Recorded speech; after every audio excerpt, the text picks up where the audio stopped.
Gospodine Vidaković, kada gledamo trenutnu svjetsku situaciju ili trgovinske ratove, pa kome su bolje ekonomske prognoze, SAD-u ili Europskoj uniji? Ne moramo gledati prognoze, možemo gledati trenutno stanje. Njemačka i 2 godine za redom ima ekonomski pad.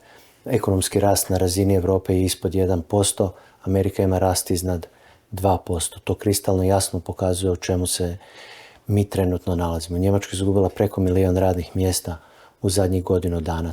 To je jako ozbiljna ekonomska situacija i puno manje se treba baviti prognozama koliko se treba baviti priznavanjem trenutnog izrazito lošeg ekonomskog stanja u Europi.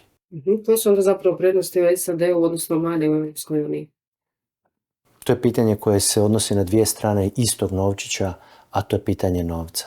Mi smo jučer vidjeli da je predsjednik Trump prvi puta objektivno priznao američke probleme i jasno je rekao da je dug problem, da je dug neodrživ i izrekao je rečenicu koja desetljećima nije izrečena u američkoj politici, a to je da se budžet mora izbalansirati, da on deficit mora svesti na nulu. U tom trenutku, kad se tako suočite sa realnosti, prepoznate problem, možete djelovati u tom smjeru. Isti dan smo čuli od Ursule von der Leyen da će se povećati deficit 800 milijardi eura za obranu. 2 pitanja. Ko će to financirati s obzirom da Francuska već ima 6% deficit proračuna?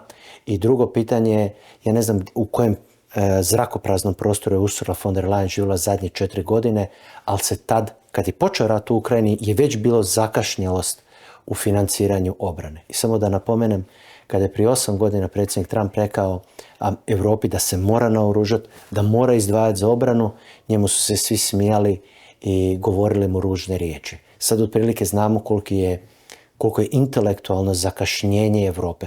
8 godina im treba da shvate da imaju problem. Ako se Europska unija odluči financirati obranu, kako će se onda to gospodarski odraziti? Jako loše, gledajte.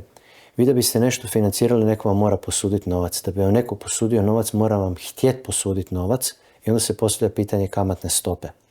U zadnja 3 tjedna kamatna stopa na američku 10-godišnju obveznicu je pala 0,5% zato što Amerika prepoznala problem duga i krenula koracima da ga rješava.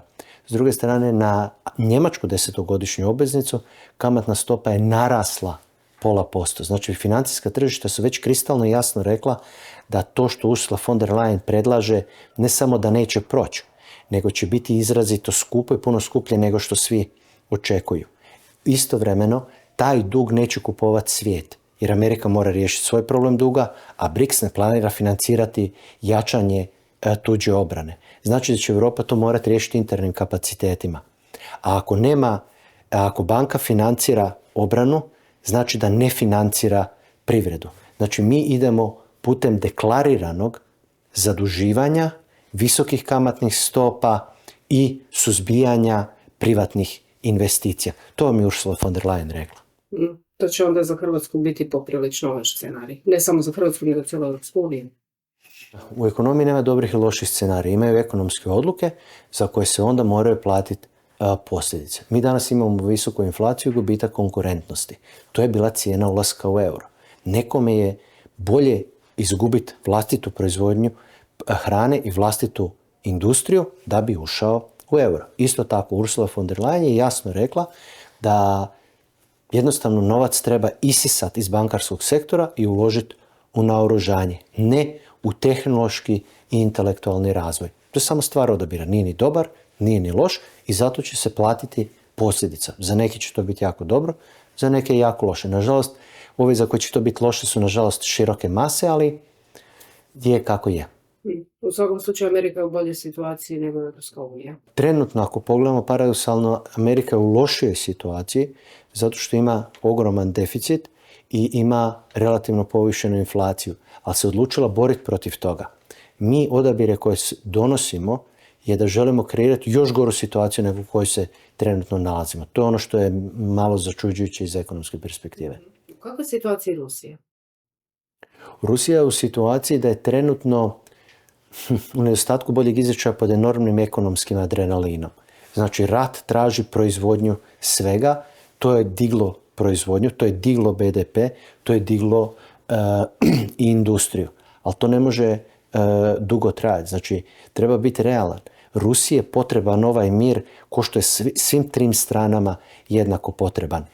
Odnosno 4. I Rusiji, i Ukrajini, i Europi, i Americi. Mir se mora napraviti jer ekonomski to više niko ne može izdržati. I to je Trump, zakamuflirajući sve to kroz nekakve tarife, verbalnu agresivnost, u stvari cijelo vrijeme implicitno priznaje. Ja sam prije 3 mjeseca rekao da Amerika u stvari nastupa iz pozicije slabosti. Tako da mir u Ukrajini je svima očajnički potreban, ali to više niko ne može izdržati. Ursula von der Leyen je tražila Europu da se dodatno naoruža.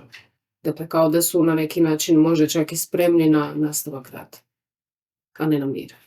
Europska unija, to je politika koju Europska unija zagovara, koja je rezultirala s tim da kad su se oni super sastali i došli do super zaključaka, nisu nastupili s pozicije snage i rekle mi za obranu Ukrajine ne trebamo SAD, nego su naprotiv rekli Zelenskom da mora se na koljenima vratiti nazad. To jasno pokazuje i ekonomsku snagu i političku koheziju Europske unije. Ja sam prije nekoliko godina rekao da je jedan stari hrvatski ekonomist Marijan Korošić rekao, ako strukturna inflacija potraje predugo, ona se pretvara u političku nestabilnost. Sa izvanrednim izborima u Francuskoj mi smo tu, da se poetski izrazim, taj Rubikon prešli. Ako nekome nije jasno da je Europska unija u enormnoj političkoj nestabilnosti, onda ili ga politika ne zanima ili ima ograničeni intelektualni kapacitet. Ali politička nestabilnost u Europskoj uniji je zadnja barijera koja drži sustav, su stvari financijska tržišta, da indeksi i burzovni su na kako tako prihvatljivim razinama. Obveznice su već počele padati. Znači, novac se počinje povlačiti. Da dođe do pada burze u Njemačkoj i Francuskoj od 10%, previše bi bilo pritisaka sa svih strana i postavlja se pitanje da kako bi i ta slaba politička kohezija mogla uopće nastaviti. Temeljni problem je dug država. Amerikanci su prezaduženi. To je njihova glavna slabost. Europska unija je prezadužena. Mi u relativno u redu ekonomskim okolnostima, koji su u Americi jako dobri, u Europi nisu toliko. Vi imate deficit proračuna Amerike preko 5%. Deficit proračuna Francuske preko 5%. U ovakvim ekonomskim stanjima se dug mora smanjivati.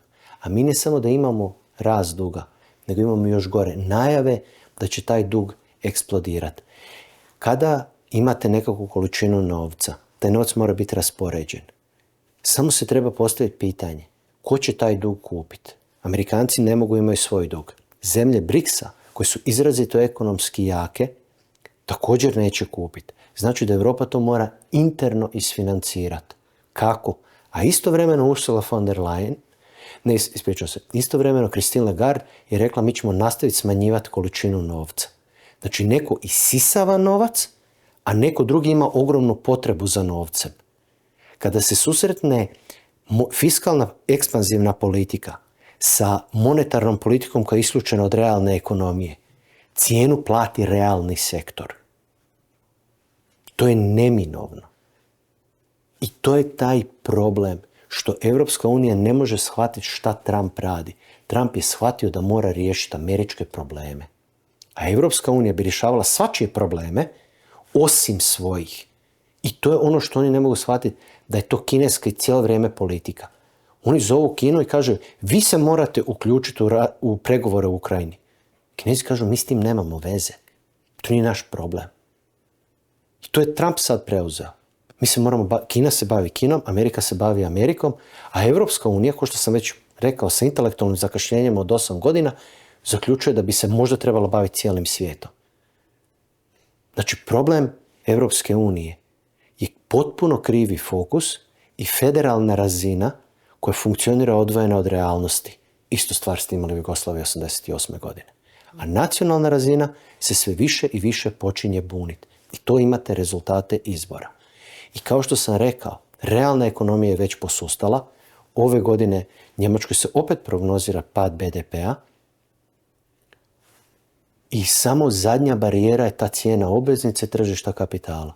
Ako dođe do bilo kakvog povlačenja novca iz tržišta obveznica i pada burze, vi ćete imati zatvaranje banaka koji će potpuno skratiti kredite privredi i šta ćemo onda?